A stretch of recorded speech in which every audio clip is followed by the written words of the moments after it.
चाय पिलाई, जो खोपड़ी है नारियल की उसमें पिलाई, तो वो उस चाय से हमारे गुरु की याद जुड़ी है। तो जिस चाय से अपने जीवन की याद जुड़ी हो, पहला स्टेप और जीवन के पहले लोग कदापि नहीं भूलना चाहिए, हमें ये लगता है।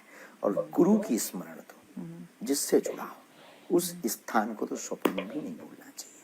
इसलिए बागेश्वर धाम हम छोड़ते नहीं, और जो नारियल की खोपड़ी है उसको नहीं छोड़ते, क्योंकि उसकी जब सुगंधी हमारे नाक के नजदीक आती है तो वो हमें दिन याद आ जाते हैं। वो फक्कड़पन, वो मौज, वो बालाजी का भजन, वो कीर्तन, वो दादा गुरु के चरणों में रहने का रस, वो एकांत, वो दादा गुरु की विनोदमयी वाणी, वो गुरु का मार्मिक स्पर्श, लावण्यमयी वाणी, वो गुरु का वरद हस्त जिसने एक नालायक को लायक बनाया। जिसका गुरु बलवान होता है, चेला पहलवान होता है। जी, और इस विवाद के बीच में आपके गुरु जो हैं आपके लिए बिल्कुल ढाल बनकर आगे आए हैं, और उन्होंने कहा है कि चमत्कार आज से नहीं, वो तो पता नहीं कब से कर रहे हैं। पूज्यपाद जगत गुरु भगवान श्री तुलसी जी, वो आपके लिए आगे आए हैं। जब शंकराचार्य ने आपके ऊपर सवाल उठाए और तमाम तरह के विवाद उठ खड़े हुए, तो आपके गुरुजी आपकी ढाल बने।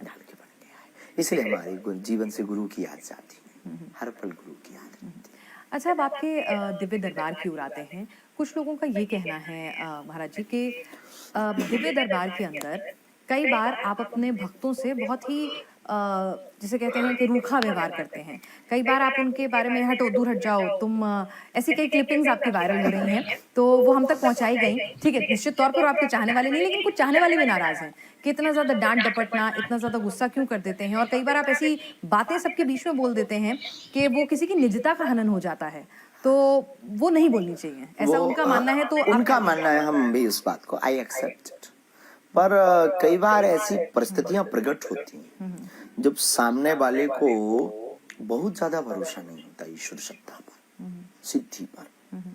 उसे लगता है कि जो इन्होंने लिखा या कहा ये तो नॉर्मल ही है, और वो ज्यादा कुरेदता है, वो बहुत ज्यादा ओवर स्मार्ट बनता है, वो बहुत ज्यादा पुश करता है। तब फिर हमें लगने लगता है कि इसको ये भी बताना चाहिए कि इतना ही नहीं, बहुत कुछ है। तो उसको आभास कराने के लिए उसकी निजता का प्रदर्शन करके हमें टीआरपी या लोगों में वाहवाही लूटना हमारा ध्येय नहीं है। अमुक व्यक्ति को सबक सिखाना हमारा ध्येय रहता है। अगर वो अपने आप में बहुत गुरु या बहुत होशियार बनता है, तब उसे बताया जाता है कि भारतीय ऋषि परंपरा क्या है। शायद आपको मौका लगा हो, अगर नहीं लगा तो मैं बता देती हूँ। ऐसे बहुत सारे मेंटलिस्ट, इल्यूजनिस्ट, माइंड रीडर्स हैं जो लगातार सोशल मीडिया पर, टीवीज़ पर आके भी बता रहे हैं कि भाई सुहानी भी हैं उसमें, तुषार भी हैं। वो ये कह रहे हैं कि जो आप कर रहे हैं, अगर लोगों के बारे में बताना, उनकी मन की बातें जान लेना, वो भी करके दिखा रहे हैं और सही करके दिखा रहे हैं। तो उनमें और आप में अंतर क्या है? वो कह रहे हैं पहली बात तो उनकी एक सीमा है, दूसरी बात वो किलू फेस रीडिंग कर सकते हैं, तीसरी बात वो बिफोर टाइम सबके बारे में नहीं लिख सकते हैं, चौथी बात जादूगरी को ऋषि परंपरा से नहीं तोड़ सकते। हनुमान जी अष्ट सिद्धि नौ निधि के दाता, असवर दीन जानकी माता। आप इसको जादूगरी से नहीं तोड़ सकते। अगर आप इसको जादूगरी से तोल रहे हैं तो ये दुर्भाग्य है देश का। पांचवी बहुत गंभीर बात यह है कि जादूगर की कला को हमारे तरफ से बहुत सम्मान है, बहुत सम्मान है, लेकिन उनकी एक सीमा है, वो सीमा पार नहीं कर सकते, और वह किसी समस्या के समाधान को नहीं दे सकते। पर तमाम जो लोग हैं, वो एक सवाल, जो आपके आलोचक हैं, वो ये सवाल उठाते हैं कि जैसे एक जादूगर है या माइंड आर्टिस्ट है, वो एक कंट्रोल्ड एनवायरनमेंट में ही काम कर सकता है, जैसा आपने कहा। तो आपके बारे में वो अनलिमिटेड नहीं कर सकता। हाँ, वो 4 लाख लोगों के बीच में नहीं कर सकता। वो भी वही कह रहे हैं, वो कह रहे हैं बिफोर टाइम नहीं कर सकता। पर वो जो आपके आलोचक हैं वो कहते हैं, और ये इसीलिए मैं प्रश्न पूछ रही हूँ क्योंकि देखिए, निंदक न्यारे राखी है, ये कहा गया है। तो इसीलिए कि आप जो हैं, जब वो सवाल आप भी अपने कंट्रोल्ड एनवायरनमेंट में करते हैं, आप भी सिर्फ अपने दिव्य दरबार में करते हैं, ये नहीं कि कहीं भी और जगह अगर कोई आना चाहे या मैं आपसे कुछ पूछना चाहूँ अभी, तो इस तरह से आप नहीं उसकी बताते। परंपरा है। अच्छा, गद्दी की एक महिमा है। जादूगर तो आपके स्टूडियो में पहुंच जाता है, लेकिन दरबार स्टूडियो में नहीं पहुंचेगा, क्योंकि प्यासा कुआं के पास आता है, लेकिन जो कुआं है वो प्यासे के पास नहीं जाता है। ठीक है। अब तो जो ऋषि परंपरा की महिमा है, वो महिमा का मतलब उसका प्रार्थना होती है। एक ईश्वर से आस्था जोड़ने का एक औरा होता है, और उसके लिए प्रार्थना की जाती, निवेदन किया जाता, जो मंत्र विधि है उस विधि का प्रयोग किया जाता। जिस प्रकार आपके कैमरे पर आने के लिए हमें लाइट का सहारा, कैमरे का सहारा, माइक का सहारा, उसी प्रकार हमें ईश्वरीय सत्ता के सामने आने के लिए अपने जो उपकरण है उनका सहारा लेना पड़ता है। मतलब प्रार्थना, कनेक्टिविटी, ध्यान, अंदर गहन होना। एक आरोप जो आपके ऊपर लगा है, मैं तमाम पूछूंगी ताकि आज जो है ये कोई ये ना कहे कि भाई हम बागेश्वर धाम गए और हमने ये सवाल नहीं पूछा। और यहाँ पर महाराज जी ने भी हामी भरी है कि वो तमाम सवालों के बेबाकी से जवाब देंगे। एक सवाल ये कहा जाता है कि भाई आपके यहाँ दरबार में जो आगे बैठेगा उसको 2100 रुपये, कोई 5100 कह रहा है, वो राशि मुझे भी नहीं कन्फर्म्ड है। कोई कहता है कि 2100 रुपये देते हैं, अगली वाली से 1100, फिर 500। जो लोग ज्यादा पैसे देते हैं उन्हें ही आगे बैठने को मिलता है, ऐसा है कुछ क्या? भी नहीं। भारत के इतिहास का प्रथम दरबार है जो फ्री ऑफ कॉस्ट है, और एक भी व्यक्ति ऐसा बता दे तो और माने। आप जो कोई पगड़ी थर्ड पहनते हैं बहुत पर्सन, खूबसूरत सी, पहली उसके बात लिए भी बोली थर्ड जाती है। व्यक्ति अगर कोई कर रहा, उसकी कोई गारंटी नहीं। अच्छा। बागेश्वर धाम मंडल, बागेश्वर धाम के जो परमानेंट शिष्य या धाम सेवा समिति न 1 रुपया लेती है, न जीवन पर्यंत लेगी। इस प्रकार का कुप्रचार करने का कोई स्वांग षड्यंत्र हो सकता है, आज तक हमारे सामने ये बात नहीं आई, ये फर्स्ट टाइम। और आपकी जो आप जो पगड़ी पहनते हैं, कई बार बहुत खूबसूरत पगड़ियां होती हैं, उसके लिए भी बोली लगती है, ऐसा कहा जाता है कि वो पगड़ी पहनाने बेफिजूली की। की बात है। फिर तो लोग कहेंगे कोर्ट के लिए भी लगती है, कल के दिन तो फिर ये भी कहेंगे कि प्रसाद के लिए भी लगती है। और उनसे पूछिएगा कि उन्होंने कितने दिए। जी बिल्कुल, देखिए मैंने कहा ना कि जो सवाल कभी है आप आपके। उनसे पूछिएगा कि उन्होंने कितने दिए, ठीक है। फिर एक क्वेश्चन उठाने का उन्हें अधिकार है। एक सवाल ये है कि कुछ लोग कह रहे हैं अब कि आपने कर्ण पिशाचिनी एक सिद्धि का नाम है, तो वो सिद्धि आपने हासिल की है। देखिए, भारत के इतिहास में कोई ना कोई बात ऐसी उठाई जाए जो उससे मैच करती है। कर्ण पिशाचिनी एक पिशाचिनी है, और हमारे गले में किसका चित्र है? हनुमान जी। 24 घंटे रहते हैं। मुगदर किसकी? हनुमान जी की। धाम किसका? बालाजी महाराज। बालाजी महाराज का। और हनुमान जी के लिए लिखा क्या? भूत पिशाच निकट नहीं आवे, महावीर जब नाम सुनावे। तो जब पिशाच या पिशाचनी निकट नहीं आवे, महावीर का जब नाम सुना, तो या तो पिशाचनी नहीं है या हनुमान जी नहीं। चलिए, जवाब तो उन तमाम लोगों को मिल गया जो कह रहे हैं कर्ण पिशाचिनी सिद्धि के बारे में।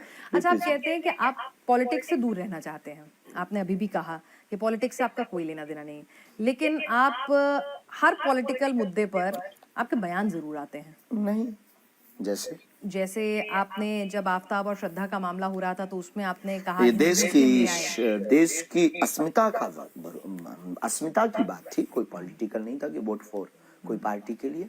बहनों की रक्षा सुरक्षा की बात थी। और जब आप योगी जी के बुलडोजर को बीच में ले आए, योगी जी का बुलडोजर को लेकर के हम बिल्कुल नहीं आए। बुलडोजर, हमने एक व्यवस्था की बात की थी, सुरक्षा की बात की थी। हमने ये नहीं कहा था कि योगी बाबा का बुलडोजर हम ले रहे हैं। अच्छा, एक बात बताइए कि आप पाकिस्तान जाने के लिए भेजते हैं लोगों को, पाकिस्तान का विलय करा रहे हैं आप हिंदुस्तान में, हम खुद ये भी- क्या है? ये क्या, जरा ये इसमें बहुत ना अच्छा है। बहुत सारे लोग सवाल पूछना चाहते हैं कि बाबा जी पाकिस्तान से क्या क्या है बाबा जी का कनेक्शन, कुछ और भी नहीं हमारा कैसे पाकिस्तान होगा से। पाकिस्तान का हिंदुस्तान में विलय? जैसे अलग हुआ था वैसे। मतलब क्या होगा, क्या मतलब आपको क्या कोई सिद्धि ने बताया है कि विलय होने वाला नहीं, है? सिद्धि क्या, उसकी कंगाली दिखा रही है। आप दिन भर तो न्यूज दिखाते हैं कि पाकिस्तान कंगाल हो गया है, आपका चैनल ही दिखाता है दिन भर। तो जैसे वो कंगाल हो रहा वैसे विलय हो जाएगा। जाएगा बेचारा कहाँ? विलय हो- बाप के पास ही तो आएगा। अच्छा, तो आपको तय है कि ये होके रहेगा? हाँ? ये होके आज रहेगा? नहीं तो कल अच्छा, होके रहेगा। ओके रहेगा। अच्छा, एक चीज बताइए, ये सवाल भी आया है, मैं एक एक करके वो तमाम सवाल पूछे। आपकी शादी को लेकर भाई इतनी जिज्ञासा है, आपकी माताजी भी कहती होंगी कि अब तो ब्याह कर लिया जाए। कहती तो हैं, तो उसको लेकर कुछ मन बनाया? बहुत पुराना विषय है। लेकिन उसको लेकर अब कुछ पुराना हो गया तो अब कुछ इस दिशा में काम होना ऐसा शुरू कुछ हुआ? भी नहीं, कुछ ऐसा तो नहीं। माता पिता जहाँ आज्ञा देंगे वहाँ साहस। आपकी कोई पसंद कि भाई मेरी पत्नी आध्यात्म से जुड़ी हो, वो भी पहली बात तो हमारे माँ बाप सक्षम है, वो ऐसे ही देखेंगे। हमें अपने माता पिता पर पूर्ण भरोसा है, और माता पिता धरती के भगवान है। तो आपकी अपनी कोई पसंद नहीं? हमारी कोई पसंद नहीं। माता पिता की पसंद हमारी पसंद, अब उनकी पसंद, गुरु की पसंद में हम क्या बोलेंगे?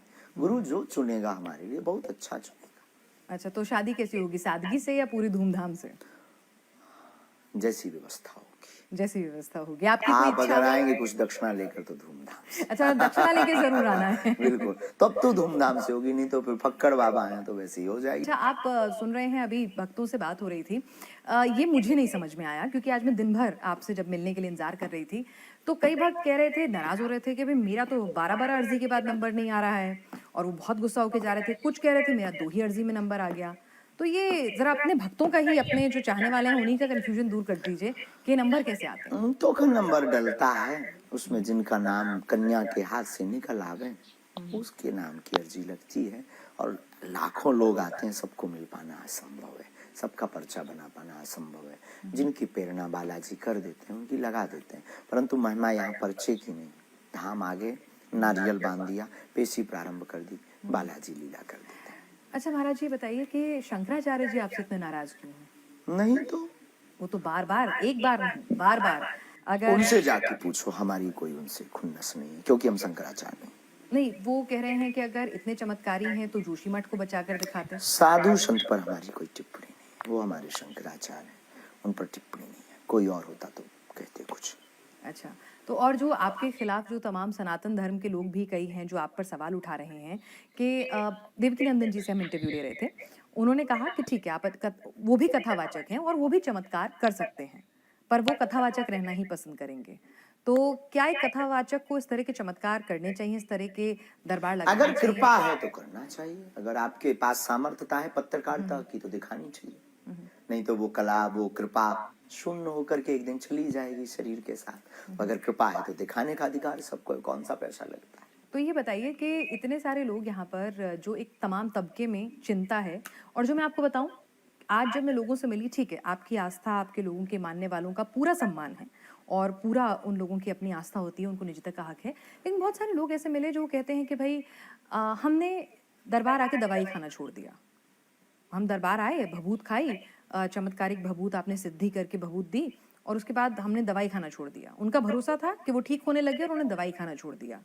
तो इस तरह से क्या दवाई खाना छोड़ना? हम कभी विज्ञान औषधि के खिलाफ नहीं है, हम औषधि के सपोर्ट में, इसलिए कैंसर हॉस्पिटल बनाए, और इसीलिए हमने यहाँ पर आयुर्वेदिक औषधालय खुलवाया है सरकार से प्रार्थना करके। तो क्या ये कहीं एक डिस्क्लेमर, कहीं कुछ आप जब दरबार लगाते हैं बोला हम जाना बोलते चाहिए हैं कि दुआ और दवा दोनों की आवश्यकता, और बहुत से ऐसी वीडियो क्लिप है जिसमें आपको ये मिल जाएगा।